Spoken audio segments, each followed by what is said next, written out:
Before, how to get unstuck in your business is a lot of us feel stuck in general, right? It's easy to get stuck in life, stuck in my business, stuck in our career, stuck. I once had like a quarter life crisis and I had to call my pastor. Like I'm experiencing getting stuck. Yeah, right. It's a part of life, right? But hopefully this session will help move you from the net to the next point. I'm going to cover a lot of themes and it's going to be a little bit more interactive. So don't be shy. Don't be shy to drop things in the chat and take some notes, and because I'm going to be giving you a lot of information. So to start with, I'm just going to introduce myself a bit. My name is Demi. If you all ain't heard, my name is Demi. I'm a brand designer by trade. I do branding for businesses, and I'm very passionate about helping creators pursue their passion. That's the core value of my life, to help creators pursue their passion. So every single thing I do is based off that core value, whether it's on my podcast, which you can see here, and whether it's through my company, which is a creative design studio, whether it's on my Black design circle as well, and a little bit more about that. But I'm a creative, so my passion is about other creatives as well. So I'm really, really privileged to be on this call, to be interacting. And I do, like I said, I have a company called Bravery Studio, where I help people build heroic brands. I'm a massive nerd. I like superheroes and stuff like that. So I made that kind of thing. Like I love that my language is about helping people become heroes. And I do that through branding and brand strategy, brand clarity, messaging, and all that kind of stuff. It's really fun. And if you want to know more information, it's right there. And I also have a baby called the Black Design Circle for Black graphic designers who want support and to meet other Black graphic designers and to actually just kind of get tips and everything. I have people that are in America, people that are in Nigeria. It's just something I launched and it was just really interesting. So there's UX designers, web designers, logo designers, illustrators. It's pretty interesting, and animators as well, and it's growing bit by bit. So it's one of my other babies that I used to help creators pursue their passion. So that's just a little bit. This session is not about me. This session is about how I can help you, right? And I give you some ideas. But what would you like to gain from this session? You can just drop it in the chat. Type down what you would like to gain from this session. What are your expectations? In just a couple of words, just a few words, just so that we can set it. What would you like to gain from this session? What are your expectations? There's no wrong answer. Just in case you thought that's wrong. So just type it down in the chat and let's just engage. Tip of approaching how to get unstuck. One tip. Oh, we get lots of tips in this one. I'm gonna just give you so much information. I'm glad I can see you taking notes as well, which is great. So tip, getting unstuck in general. Any other words to describe how you want, how to move through slump times more effectively? I could definitely help you with that. Tips on productivity and workflow. Cool. We're setting the scene. So now this just makes it clear that we all get stuck in life. We all get stuck in our careers. We all get stuck in our businesses. And we all have different reasons that we're stuck.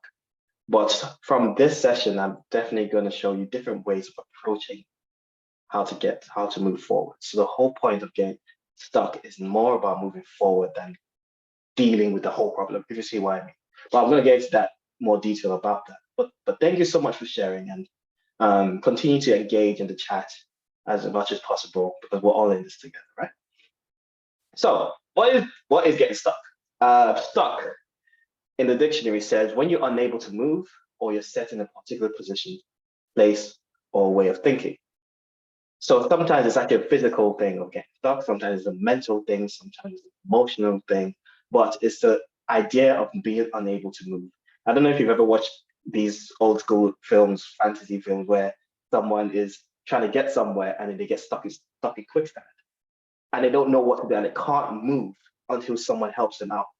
So that's how we feel when we get stuck. I like to use that metaphor a lot. The funny thing about quicksand in real life is actually not that bad, but it actually happens to feel worse than it actually is. But there's always a way out, right? Now, there's something called the wall. Has anyone ever heard about the wall? And this is a running analogy, right? I see some heads nodding. The wall is something that I heard of when I was watching a movie called Run, Fat Boy, Run. It's by Sean Penn, I think Sean Penn.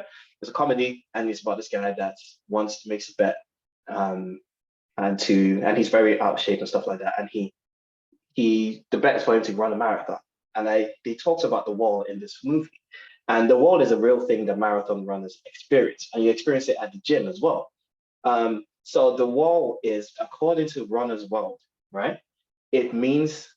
What it means to hit a wall during the marathon is referred to as bunking in some places, but whatever you call it, it's an awful experience. If you hit it, you feel like you've run face first into a brick wall. Your legs simultaneously feel like they are made of jelly, yet also weigh 8 tons each. Every step is an absolute triumph of will, and you start to seriously doubt that the race is even has a finish line. It usually happens to runners around the 18-mile mark, and that's the result of insufficient fuel. You can get a lot out of this message, out of this paragraph, but a lot of it is the doubt. And we're going to try and kill the doubt today. And runners, I use this metaphor because sometimes when in our businesses, we try our hardest and we're running the race, we're running, but then we hit a wall and we just can't do anything. We feel like, I don't know if anyone here has felt like just lying down and just not being able to do anything. Yes, that was me yesterday. That was me today. That was me the day before. Yeah, we've all experienced this kind of thing. But there's the other side where it's just like, oh, actually, is this real? Like sometimes it's unexplainable, but that doubt just kicks in and it feels like you're carrying the weight of the world on your shoulders and you can't move. You've hit a wall. That's what's happened in your business. That's what's happened in our businesses, in our career, plan. It could be in life plans, right? This is what happens. And we've hit a wall, but sometimes we ignore it. And sometimes we're like, this is fine. Some of us acknowledge that we've hit a wall, but some of us don't, right?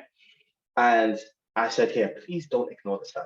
Just don't ignore it. I'll give you an example of someone that ignored the sign. Blockbuster, they hit a brick wall.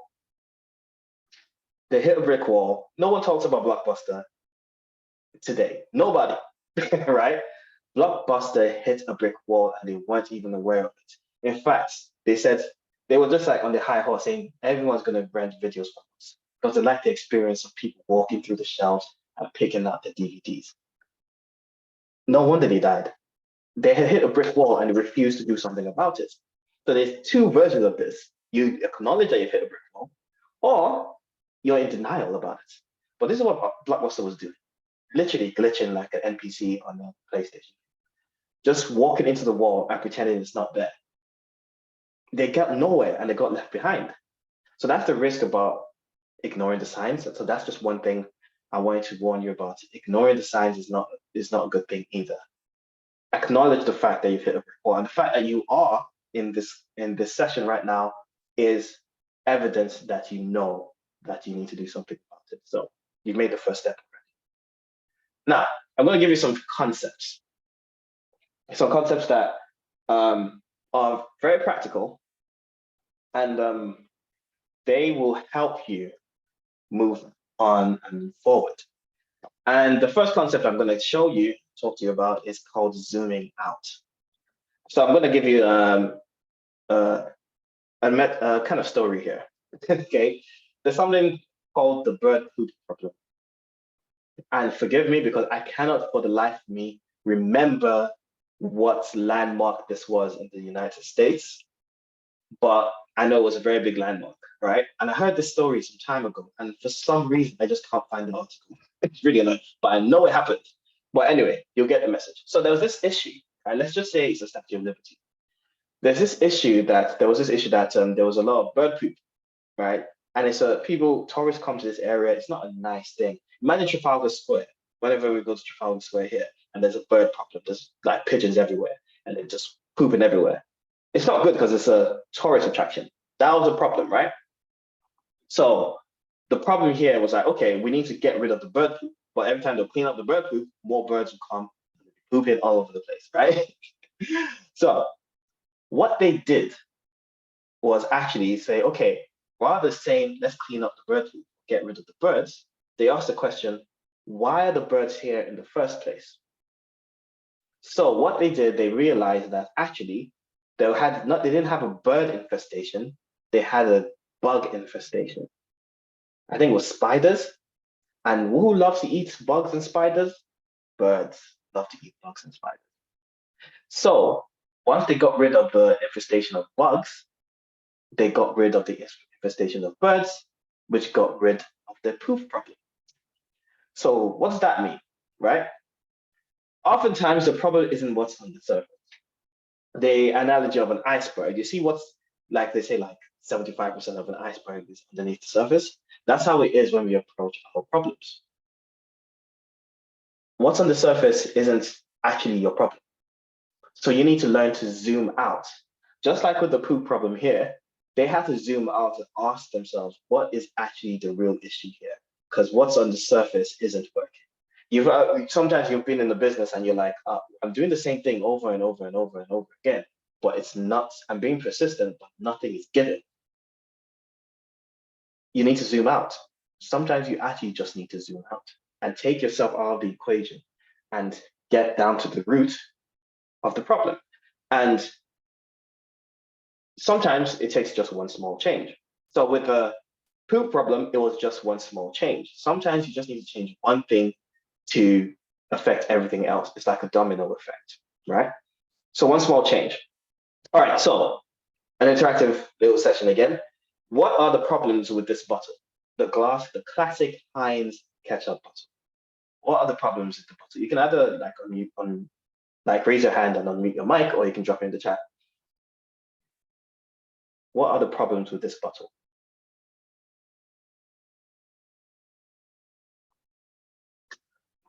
I've had problems with this bottle. I really don't like this bottle, to be honest. Okay, Shanice is raising her hand.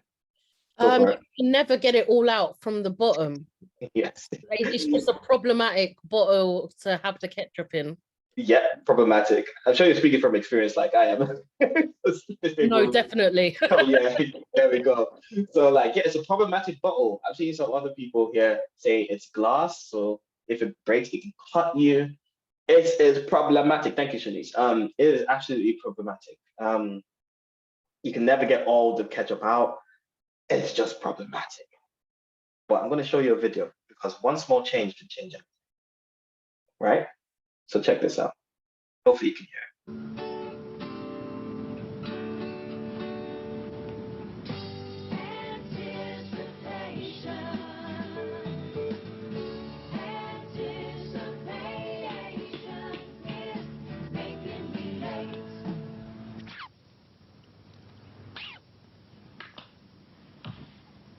Heinz tomato ketchup in the new upside-down bottle.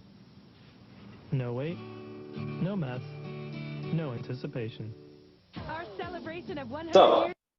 I hope you all could hear that, but even if you couldn't hear it, it sends the right message, right? But give me a thumbs up if you could hear it because I don't want technical issues because there's also going to be another video that I'll hopefully show you later. But how did that share? I want you guys to share. What's the one small change that they made to this product from watching that video? What's the one small change that they made? Shanice, go on. The bottle can be squeezed now to get it all out. There we go.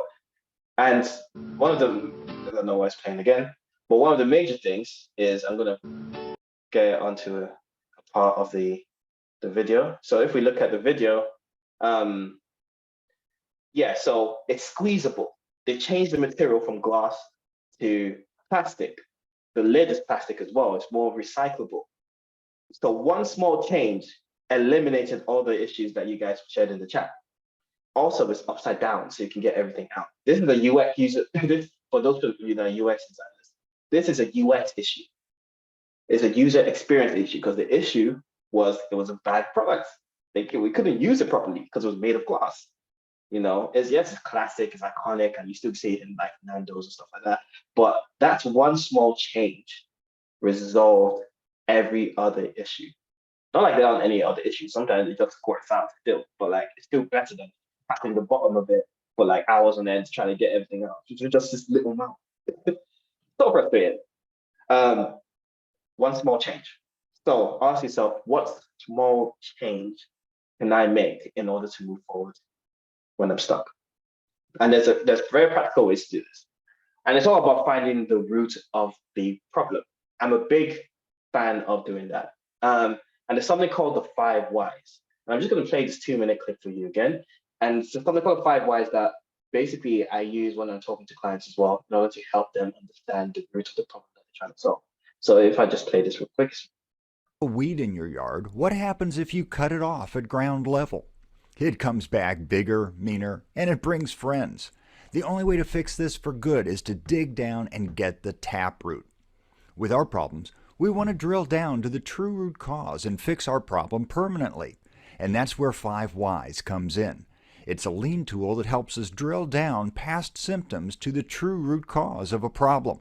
Much like a small child, asking why over and over again is actually a legitimate quality improvement technique, and there's no magic to the number 5. We may ask why 3 times, 8 times, 12 times, but eventually we get past the symptoms to an actionable root cause. Sounds easy, but there is a technique to it, and the best way to learn it is by doing one. People from Shakespeare to Benjamin Franklin have referred to the parable, "For want of a nail, the kingdom was lost."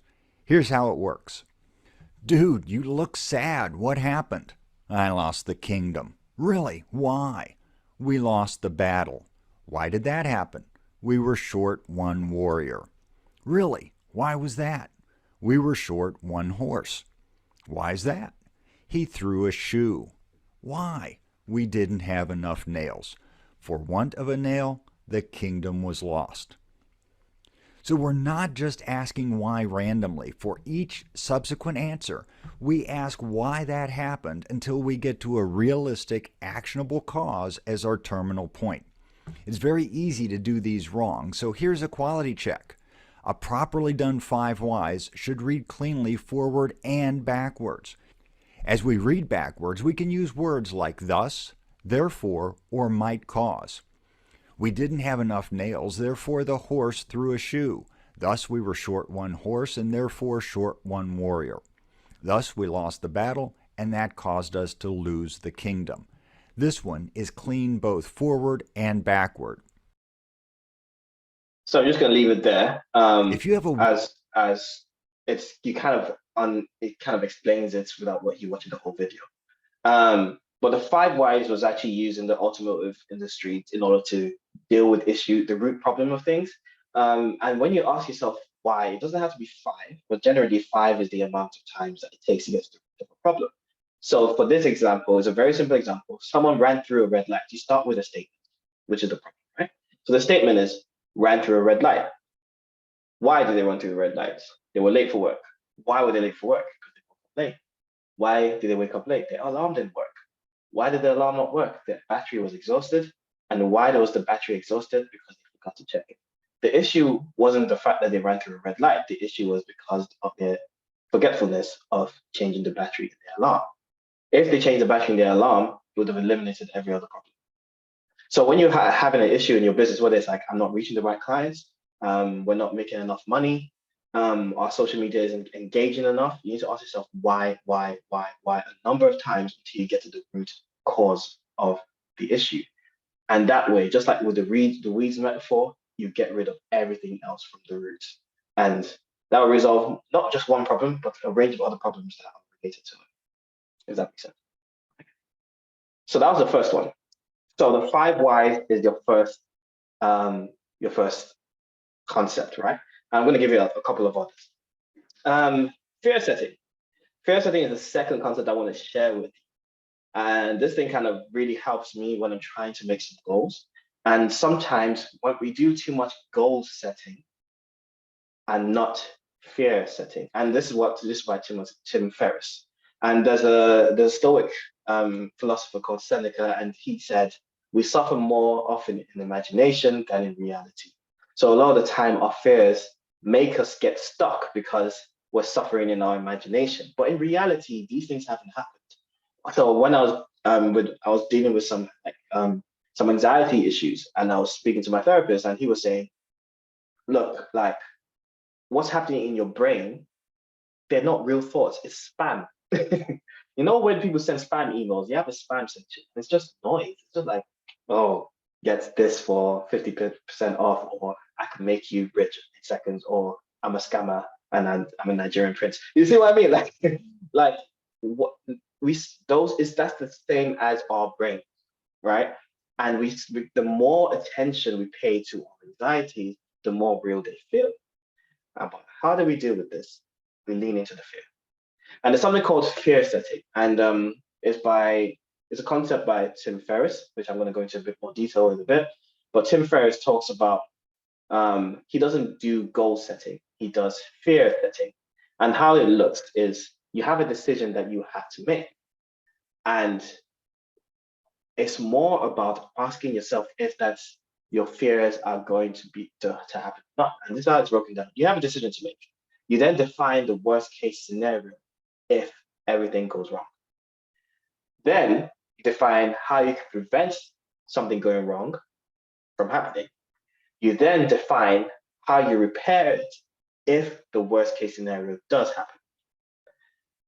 What are the benefits of taking action? So this means that what would I gain if I actually make this decision and it does work out? But there are costs of inaction. So what will I lose out on if there is no action? And each thing you can give it like a amount of points and all that kind of stuff. But this is an example of how it's kind of works. So a decision being, I want to serve a niche audience, right? A lot of creators have this issue. Now they want to target everyone, but they're actually really interested in one industry or one problem category or one location. But they're scared because niche is a scary thing. So what's the worst case scenario if they niche? Oh, it's not profitable enough and you actually make no money. But how can you prevent that from happening? Conduct actual research and see if the niche is actually profitable. Or, okay, so what if you're still wrong and you still make no money? How do you repair it if it does occur? Go back to serving a wider audience or try a new niche. What are the benefits of taking action? You'll be able to specialize as the person that's the expert in your field and charge more based on the value you bring to that target audience. But what are the costs of inaction? You won't stand out as a creative. You won't stand out in your business and you won't be an expert. You just be like everyone else. And you won't get the money you actually deserve by being a specialist. Or there's another example. You want to launch your business full time, right? This is a very real one that a lot of people face. The worst case scenario is the business fails, right? And you've just put yourself in a bad situation. But how do you prevent that from happening? You save up for like 6 months, give yourself a cushion, but hire a coach in order to get practical guidance and accountability. That's how to prevent it. But how do you repair it if it does occur? Go back to employment. What are the benefits of taking action? You'll be happier and more fulfilled in your career. But what are the costs of inaction? You'll be unfulfilled and frustrated at your job. And each of these things, sometimes it's a little more detailed than that, and I'll give you some resources to go through it. But sometimes you give yourself points. So what are the points of taking action and the points of, allocate points to costs of inaction as well. And you realize that the points, the benefits of taking action far outweigh the costs of not taking action. So that analysis paralysis thing gets broken because you're like, oh, actually, I have more to lose if I don't take action. So I'll take action because I have more to gain. So that's what fear setting is about. Leaning into the fear and asking yourself, is this actually real?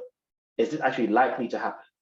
And if it happens, if it's the end of the world, in most cases, no. And it could be the simple thing as asking that person out or booking that holiday. It doesn't even have to be a business thing, but from a business perspective, this really helps as well. So benefits of taking action easily outweigh the costs of inaction. We gain nothing by doing nothing, but you've got to do something to gain something. It's 1 + 1 = 2. Like, it just makes sense. But of course, you get stuck. But this is how to kind of get yourself out of that analysis paralysis kind of scenario, is leaning into the fear and asking yourself, are my fears justified? And you'll find out they didn't.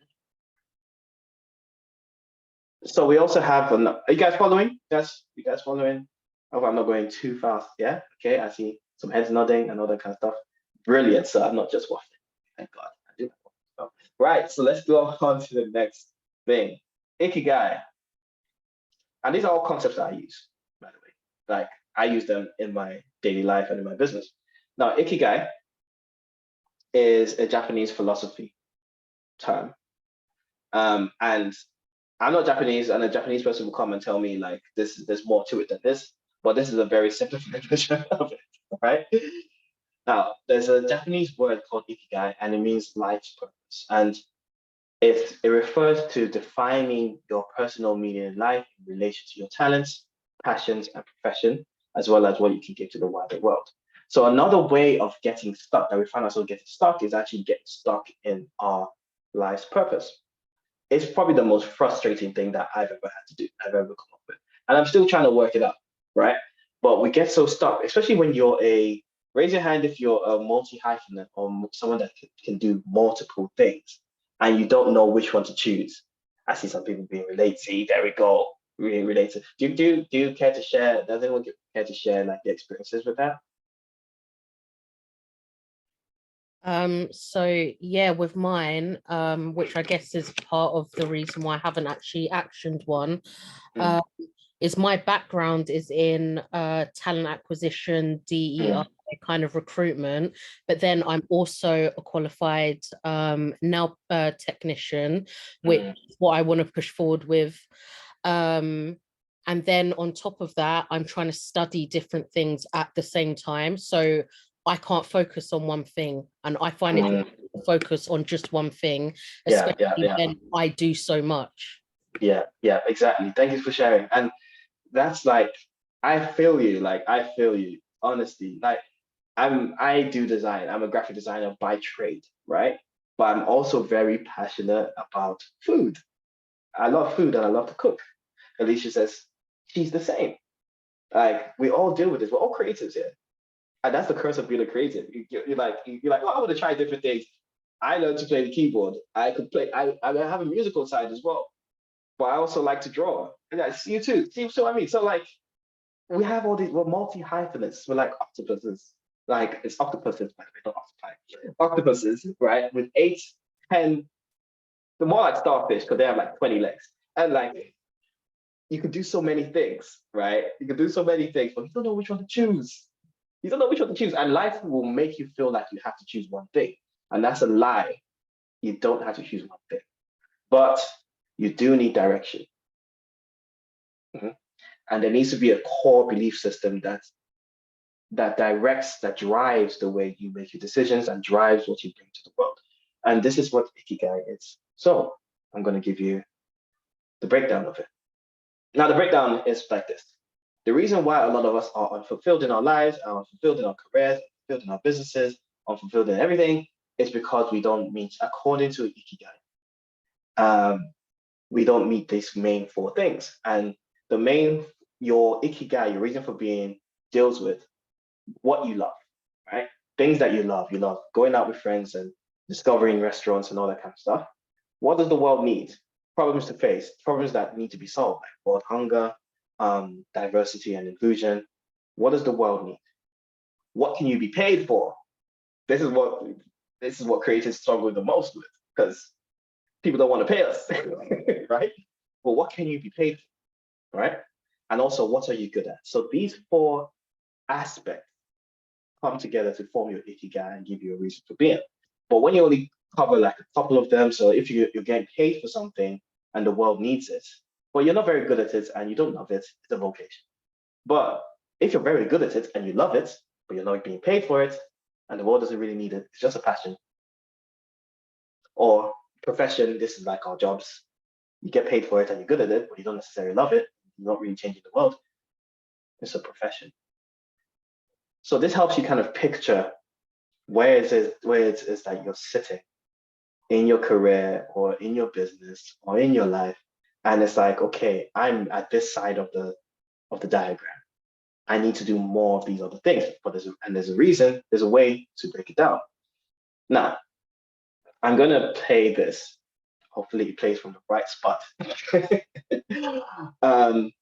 But there's a thing. this thing, like, it's actually amazing. When I first saw it, my jaw dropped. This video is like an hour long, but I'm going to play like 3 minutes. Okay, so just bear with me, and hopefully there's no technical difficulties.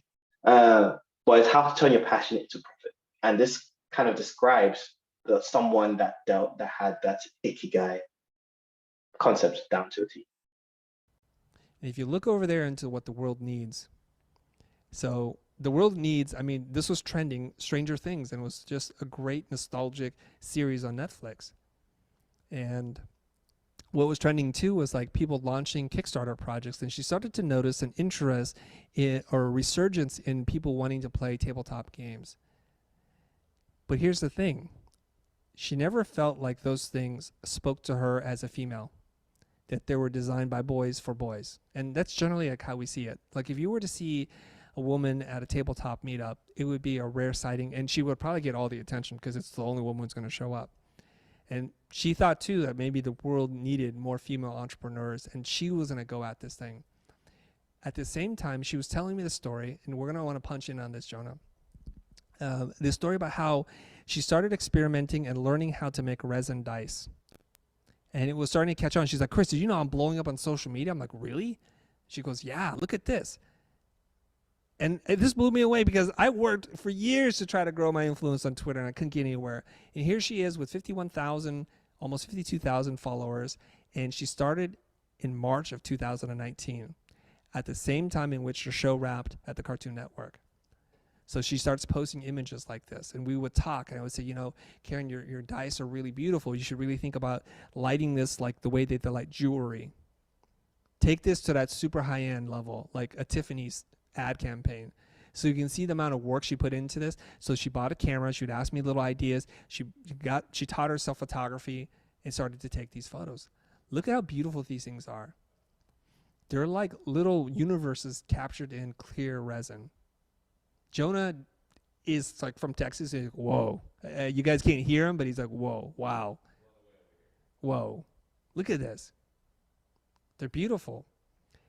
And speaking as a heterosexual boy, I think these are gorgeous. And I've never seen any dice like this. They have flecks of metal, metallic reflective bits in it, and cloudy bits and clear bits, and the coloring in it. Amazing. Look at these things.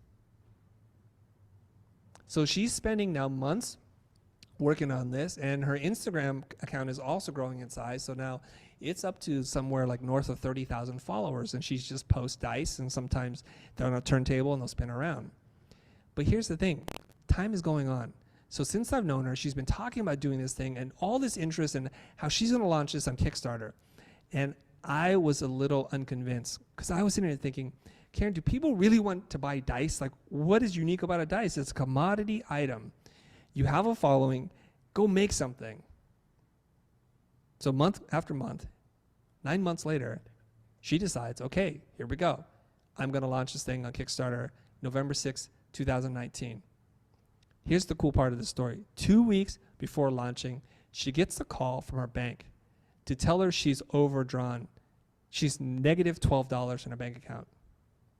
So this is 2 weeks prior to launching, okay? So I'm trying to set the stage here. Her family's like, is this gonna work? Are you the right person to do this? Who are you anyways to think you can pull this off? You haven't started any kind of company. You dropped out of school. We're not even happy about that. And now you're gonna do this other thing? And her account has been drained. For 9 months, it's been drained to nothing. Okay. Her Kickstarter project goes live. Okay? So it looks something like this. Dispelled Dice is the company. Now, I want to point your attention to something here. Draw your attention to this. Is that the language in which she uses to describe the dice tells me she's super passionate about this, and she's speaking in the language and people who care about these kinds of things would know. Handcrafted designer dice, sharp edges, which I didn't know was a thing. It is a thing. Beautiful inclusions. I don't even know what that means.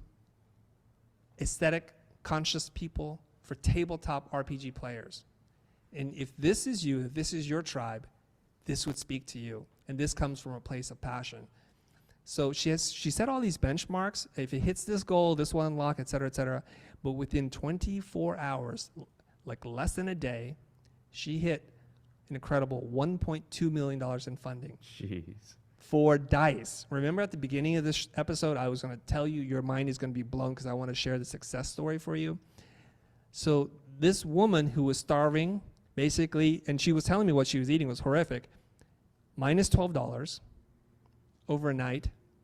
Overnight, I mean 9 months later, then overnight in 24 hours, raises $1.2 million. And so she's happy to announce we have reached our $1 million in funding.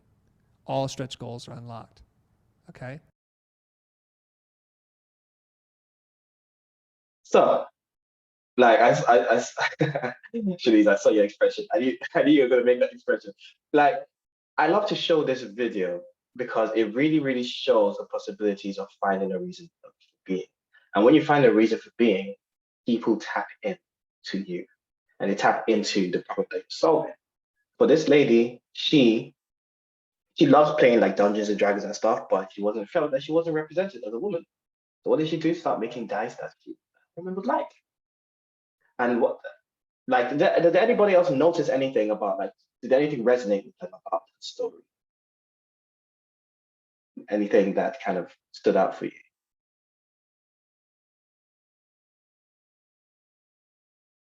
Self-belief. Yeah, self-belief. Go on, Shanice.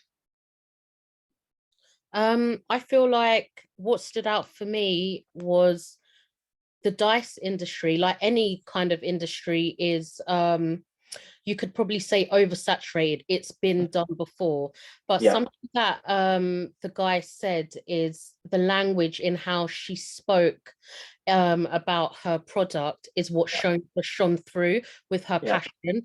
And I think for me, even though, for example, the nail service is very oversaturated at the moment, I think I have something to give that a lot of other people don't. That's it. You hit the nail on the head. And Alicia said perseverance as well. All of these things give you a unique perspective of the world. So I sometimes feel like, you know, and like you said, USP, like I also sometimes feel like there's almost no such thing as being oversaturated because you are your own person. So even if you do something that's the same as everyone else, like your perspective and the way you do something is what makes you different. And that's what that Ikigai thing helps you do. And if we look at that kind of graph that I showed you, her skill was crafting beautiful resin dice. She loved tabletop board games. The world needed female representation in those board games, but she got paid to sell those dice. So she managed to find her Ikigai. She had something she loves, something the world needed, something that she was good at, and what to get paid for. And it wasn't like she sat down and said, I need to do my Ikigai. But what she did just happened to cover all of this. So if there's an obsession that you have, like find your most obsessive thing. If you have like candle making, you're good at making candles, but you love superheroes, like go home to make candles, Spider-Man candles, Superman candles, Dragon Ball Z candles. You see what I mean? Like just lean into your obsession and you'll find your people. You see what I mean? Like, so sometimes we get stuck in our careers and in our life because we don't know what our reason for being is. So that's just a very powerful example of Ikigai. But we talked about getting stuck, right? Like getting stuck and what to do about it and all that kind of stuff. We've got about how much? Less than 20 minutes left. But how do you avoid getting stuck? The first thing is part of life. Sorry, but it's part of life. You are going to get stuck. That's just life. Unless you're a robot or even computers crash, like you get stuck. That happens in life, but you just got to accept it. And know that, okay, this isn't the end of the world. I'm stuck. But how do I respond? Right? I believe that there's a difference between reacting and responding. Reaction, you know how when someone offends you and you react and you want to cuss them out? That's a reaction. But your response is, okay, this person offended me. Let me think about this. How can I respond? Or so that's like how when we have our problems or we get stuck, our reaction is to lie in bed. Our reaction is to give up. Our reaction is to say, Bond this, like, I don't want to do this anymore. Like, A reaction is just like, are we like, we're stuck at our job because our manager sucks? And our reaction may be like, I'm going to quit. But what's the response? The response should be, why is my manager acting like this? Is it me, or does the manager have a personal issue? Or the business is not working out. What's my response? Is my response to give up, or is my response to investigate why it's not working out? So you need a response. But the first thing you could do is hire a coach. I have gone way past the thing of trying to do it by myself. I ain't doing my business by myself ever again. I've tried it for about 15 years by myself and it hasn't worked. And that's me literally glitching and walking into a wall and ignoring the wall and pretend the wall's not there. And then ask myself, why is things not improving? Some of us are very afraid to hire a coach. Some of us are very afraid to pay someone to help us. But when you're in your little fishbowl, that's all you can see. Like, I wish I had like a fishbowl next to me. But there's the idea of like the little frog in the well.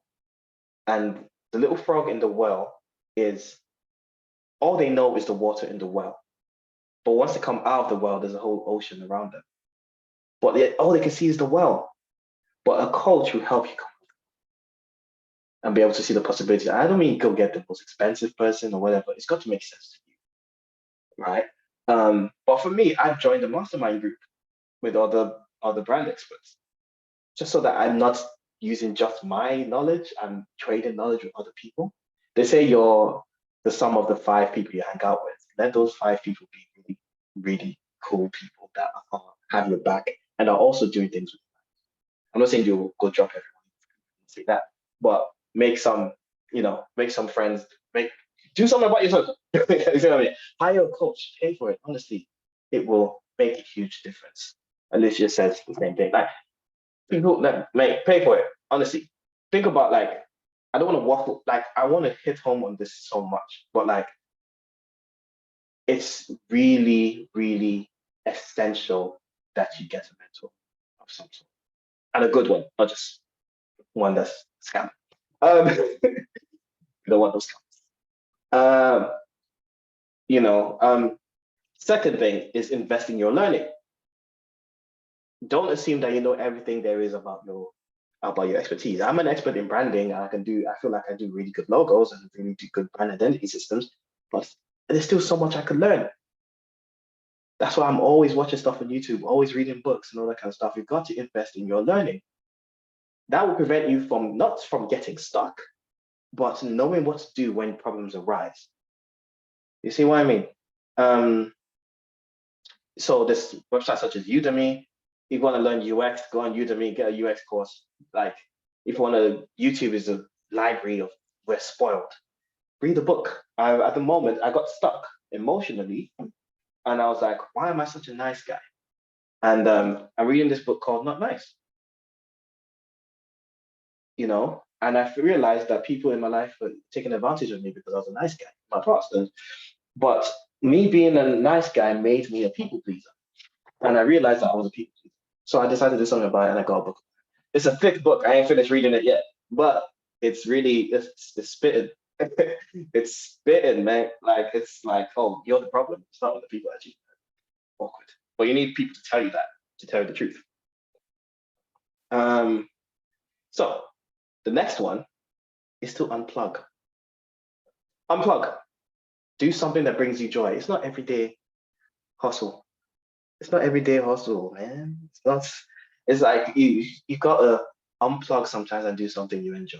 Be around the people you love, be around people that bring you joy. I love playing video games. Sometimes when I unplug, I play video games. I like to cook. And my wife is just like, oh, this ain't relaxing. I'm like, oh, yeah, it is. I love to cook because it helps me escape, reading comics. I love doing those kind of things because it helps me escape.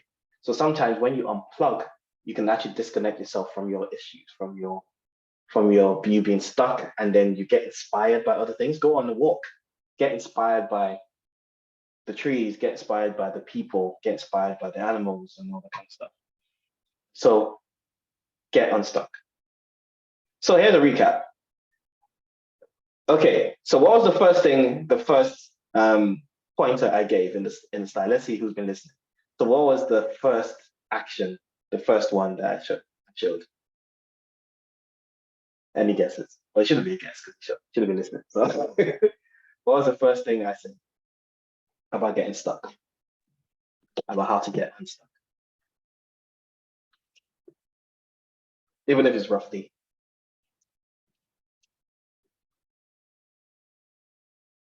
Let's see who's awake. Get a coach. That's one of the stuff. Well done. But the very first thing I said in this thing when I was talking about how ways to get unstuck, the first way to get unstuck I mentioned.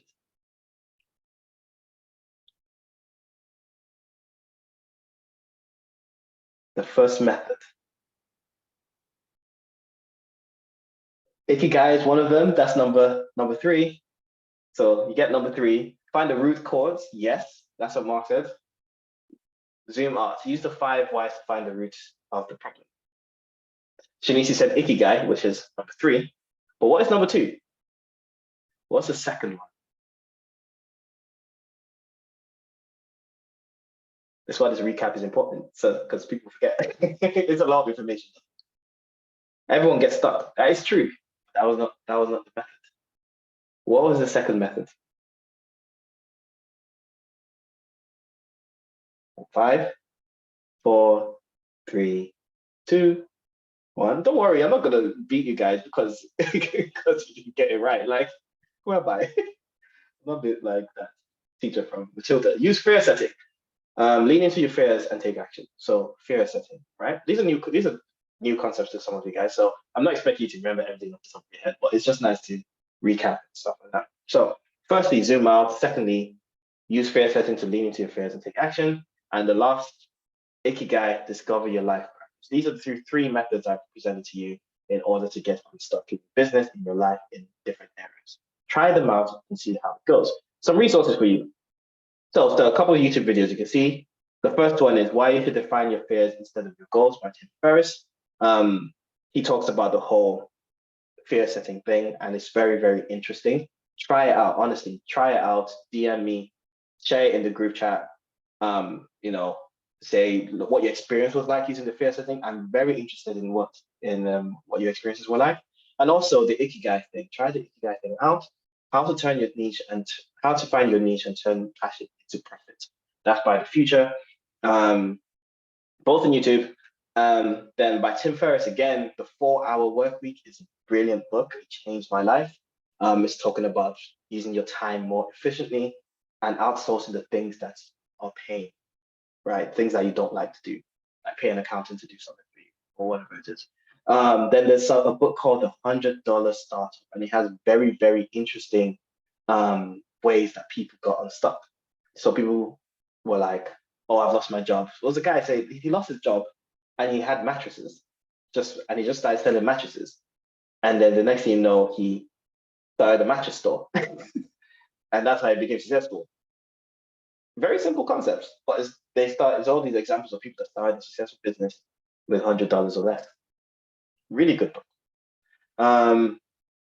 We've got a few minutes. Is there any questions that anybody would like to ask? I know we have only 8 minutes left, but you can drop any questions in the chat or raise your hand, and I'll be happy to give some more insights. It could be about anything we've talked about today. Go for it. Thank you. Sorry, I'm literally just tapping my phone practice off that class. My camera off. But basically, you mentioned outsourcing tasks that you're not too good at. What if you don't have the funds to do it all the time? Like, are there any alternatives that you would suggest in approaching that? That's a very, very, very good question. Very good question. Oh, it depends on what it is. So, the thing about that is, I feel like there's always funds, and I know that sounds a bit like I don't mean to say to throw away people's situations and stuff like that, but sometimes you got to weigh things up. So sometimes my things that I like to buy, I'm not saying don't go out and eat, so, and then I'm not saying don't go out to McDonald's, don't go out to for dinner and stuff. Do all of that kind of stuff. But sometimes you have to actually weigh the value of things. So sometimes, let's say there's something that my wife uses, I can't remember, for her accounting. And I think it costs her about maybe, I think it was like £100 or less than £100 for her to do all her taxes for the year. The value of her doing the tax, someone else doing the taxes, was had so much weight that she was like, I'm willing to pay for this and not do other things like that. But sometimes you just don't have the money. So like there are some free ways to do things. So if you were like, for example,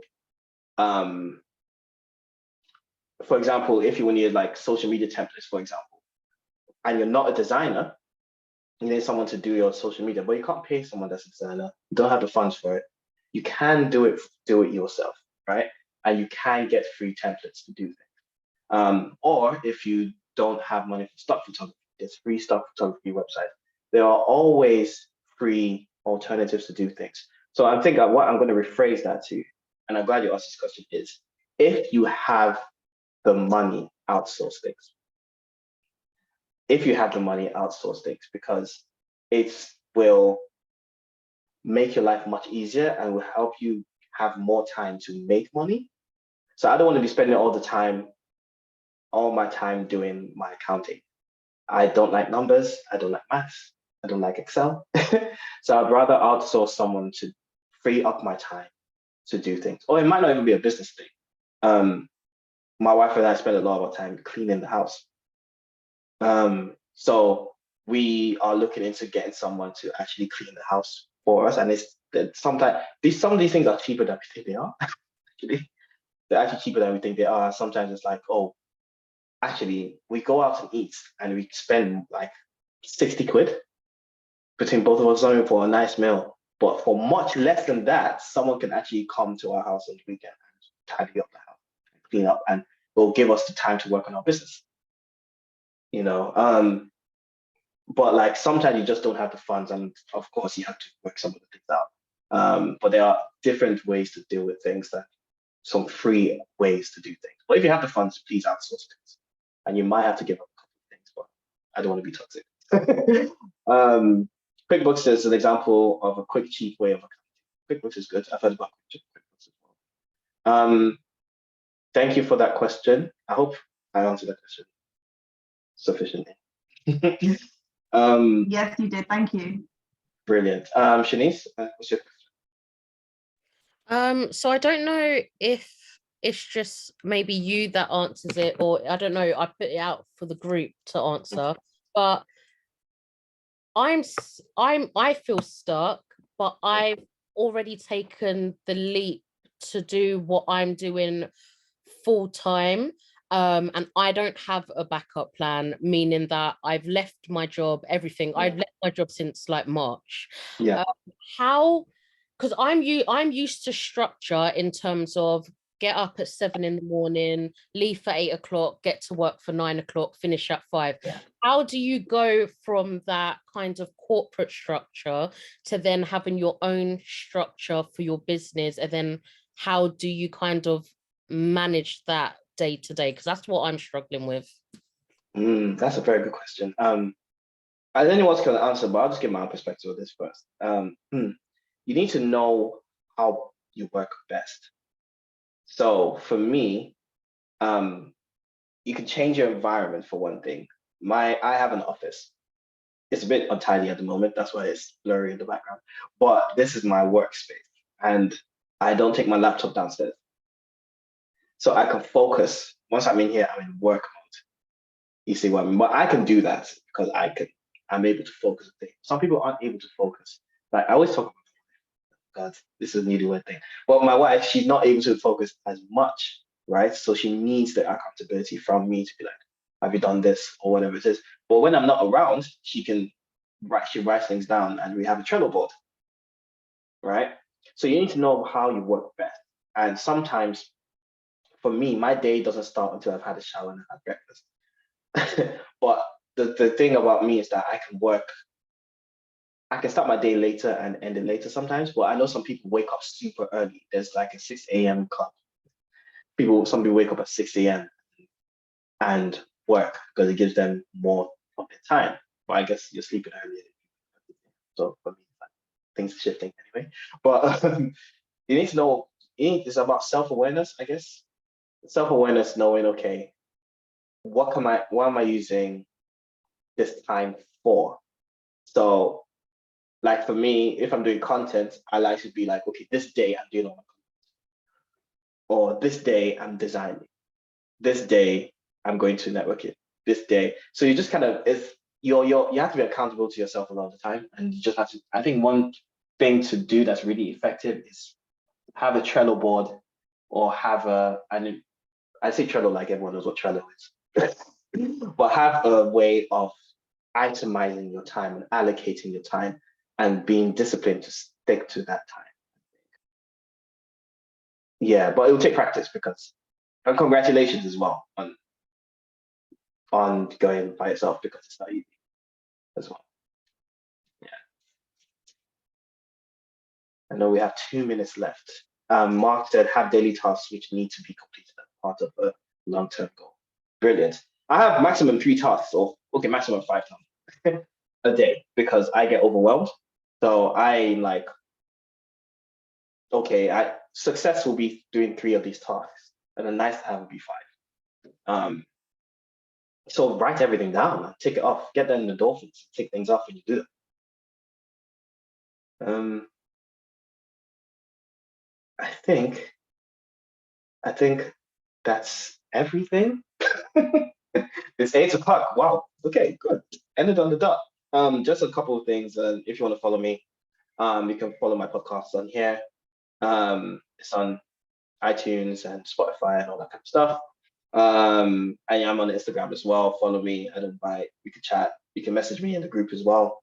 If you're a designer of any kind of sort, I have a group there as well. You can scan that QR code and join. But yeah, thank you guys for attending. It been my pleasure to share my insights with you guys, and I really, really enjoyed it. So thank you very much. Thank you, Demi. Appreciate you. Thank you, everyone. Just Thank you. if you could just do the poll for me, that's great. Thank you so much. Thank you. All right, Lish. Thank you. You're gonna do it, yeah. Sorry, let me show my face. Yay. Thank you, Demi. That was lovely, actually. Definitely needed that. No problem at all. Yeah, so we will be using the 5 questions. I needed that. So I found the poll.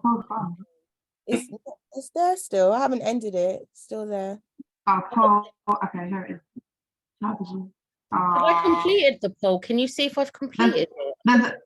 There's only 2 options. I loved it. I enjoyed it. I was just thinking. What if I didn't like it? Do that yourself. That's it. We loved it or enjoyed it. Very well. I'm going to stop the recording. Stop the share.